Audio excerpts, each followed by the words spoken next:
بسم اللہ الرحمن الرحیم الحمد للہ رب العالمین والصلاة والسلام علی اشرف الانبیاء والمرسلین وعلی آلہ واصحابہ اجمعین اما بعد۔ یہ خط ہمیں لکھا ہے اسلام آباد سے جناب عبدالباسط صاحب نے۔ آپ جاننا چاہتے ہیں کیا ماہ سفر کے حوالے سے جو لوگوں کے اندر نحوست یا اس مہینے کے متعلق بہت سے کام نہ کرنے کی تلقین کی جاتی ہے، مثال کے طور پر شادی بیاہ یا تجارت وغیرہ یا سفر وغیرہ، تو اس کی شرعی طور پر کیا حیثیت ہے؟ کیا قرآن و پاک کی روشنی میں کوئی دن یا کوئی مہینہ جس طرح سفر کے حوالے سے کہا جاتا ہے، کوئی نحوست یا منحوس ہونے کی کوئی ایسی صورت یا کوئی چیز ہے؟ رہنمائی فرمائیے۔ حضور رحمت دو عالم صلی اللہ علیہ وسلم کے احسانات انسانیت پر انگنت ہے۔ ان میں سے ایک عظیم الشان اور وسیع الآثار احسان یہ ہے کہ آپ صلی اللہ علیہ وسلم نے اقوام و ملل میں مروجہ خرابیوں کو جڑ سے اکھاڑ پھینکا اور انسان کو ظاہری غلامی کی زنجیروں سے ہی آزاد نہیں کروایا، بلکہ اس کے قلب و ذہن پر پڑی ہوئی اوہام اور خرافات کی زنجیروں کو بھی اپنی روشن اور واضح تعلیمات سے کاٹ ڈالا۔ سفر کے مہینے کے بارے میں نحوست کا اعتقاد رکھنا بھی ان باطل اور بے اصل اوہام میں سے ہے جو اسلام سے پہلے زمانہ جاہلیت میں عربوں میں رائج تھے،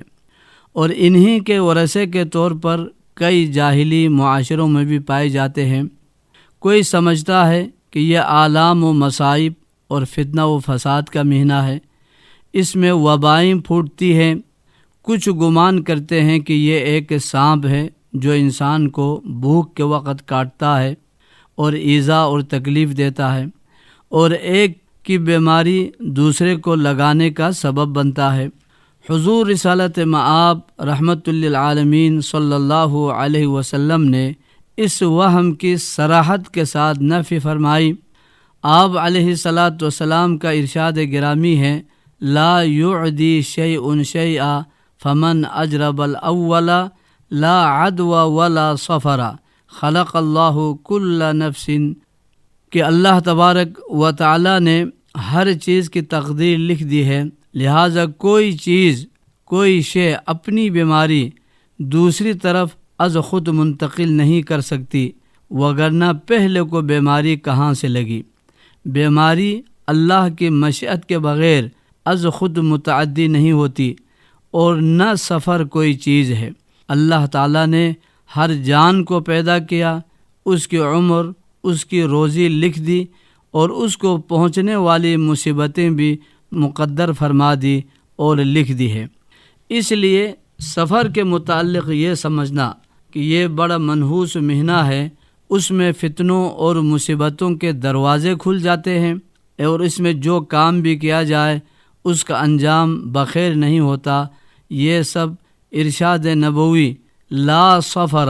یعنی سفر میں کوئی نحوست نہیں کے مطابق توہم پرستی اور باطل مزعومات اور خرافات کے سوا کچھ نہیں۔ یہ اپنی جگہ پر قرآن و حدیث سے ثابت ہے کہ اللہ تعالیٰ نے کچھ مہینوں کو باقی مہینوں پر، کچھ عشروں کو باقی عشروں پر، اور کچھ ایام کو کچھ ایام پر فضیلت عطا کی ہے۔ افضلیت کے اعتبار سے، بابرکت ہونے کے اعتبار سے رسول اللہ صلی اللہ علیہ وسلم نے اپنی تعلیمات میں ان کی نشاندہی کی ہے، لیکن نحوست قطعی طور پر کسی مہینے میں کسی دن یا کسی رات یا کسی ہفتوں میں کوئی ایسی رات، کوئی ایسا دن یا کوئی ایسا مہینہ نہیں ہے جس کو منحوس سمجھا جائے۔ جس طرح مہینوں کے حوالے سے قرآن پاک میں اللہ تبارک و تعالیٰ کا ارشاد گرامی ہے، ان عدت شہور عند اللہ 12 شہرا فی کتاب اللہ یوم خلق السماوات والارض منها 4 حرم ذالک الدین القیم، کہ جب سے اللہ نے آسمان اور زمین کی تخلیق فرمائی ہے، اس سے اللہ نے سال کو 12 مہینوں پر مشتمل فرمایا۔ سال 12 مہینے کا ہے اور ان میں سے 4 مہینے حرمتوں والے ہیں، جن کی حرمت اور جن کی عظمت کو بجا لانا ضروری ہے۔ رسول اللہ صلی اللہ علیہ وسلم نے ان مہینوں کی تعیین بھی فرمائی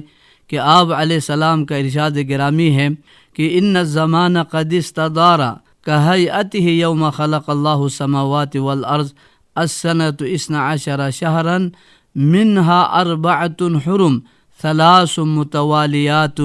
ذو القعدة وذو الحجة ومحرم ورجب مضر۔ آپ علیہ السلام نے فرمایا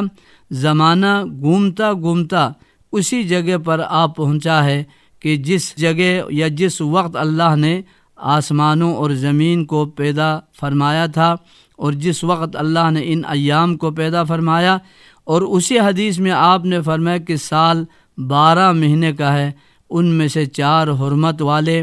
3 یک کے بعد دیگر ہے، ایک کے بعد دوسرا، دوسرے کے بعد تیسرا، اور آپ نے فرمایا کہ وہ ذوالقعدہ، ذی الحجہ اور محرم ہے، اور اسی طرح چوتھا مہینہ جو حرمتوں والا ہے وہ رجب مضر ہے۔ یعنی مضر قبیلہ چونکہ اس کا بہت زیادہ احترام کرتے تھے، اس لیے رجب کو، اور اس میں یہ بھی آپ نے فرمایا کہ بین الجمادہ و شعبان، جو جمادی الاخرہ اور شعبان کے درمیان جو مہینہ ہے رجب کا مہینہ، وہ بھی حرمتوں والا ہے۔ اور اللہ تعالیٰ نے ان مہینوں میں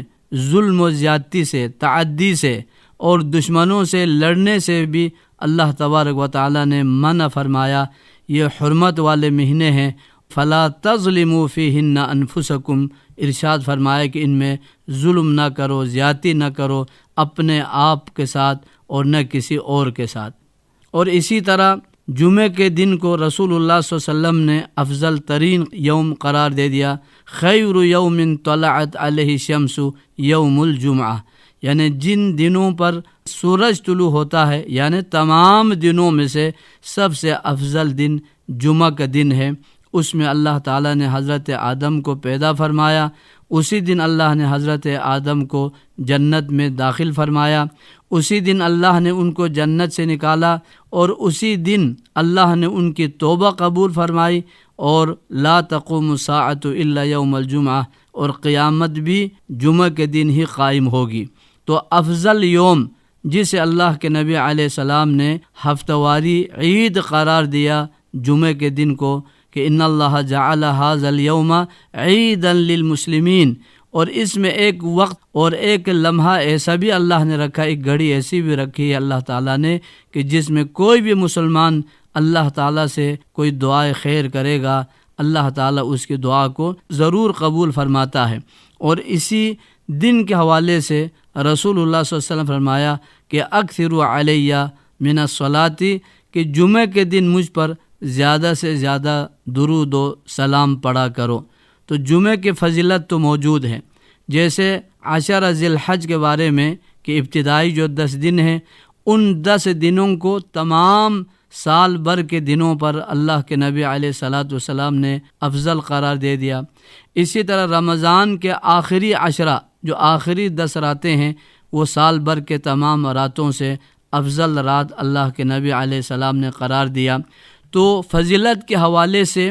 نیکی کے درجات اور نیکی کے اجر و ثواب کو زیادہ سے زیادہ دیے جانے کے حوالے سے، اور افضلیت کے حوالے سے، خیر کے حوالے سے، اللہ تعالیٰ نے اور اللہ کے نبی علیہ السلام نے کچھ دنوں، کچھ مہینوں، کچھ راتوں، کچھ دنوں کو قرار تو دے دیا، لیکن اس کے برعکس کوئی رات، کوئی دن، کوئی ہفتہ، کوئی مہینہ یہ نحوست والا نہیں ہے۔ منحوس تصور کرنا، نحوست کے حوالے سے عقیدہ رکھنا، یہ زمانہ جاہلیت اور توہم پرستی کے شخصانہ ہے۔ اللہ تعالیٰ سے دعا ہے کہ اللہ ہمیں ان توہمات سے، ان خرافات سے جن کا تعلق اسلام سے نہیں ہے، جو غیر اسلامی اور اسلام سے پہلے دور جاہلیت سے چلے آنے والے یہ اوہام ہے، اللہ ہمیں اس سے محفوظ رکھے، اور ہمارے قلب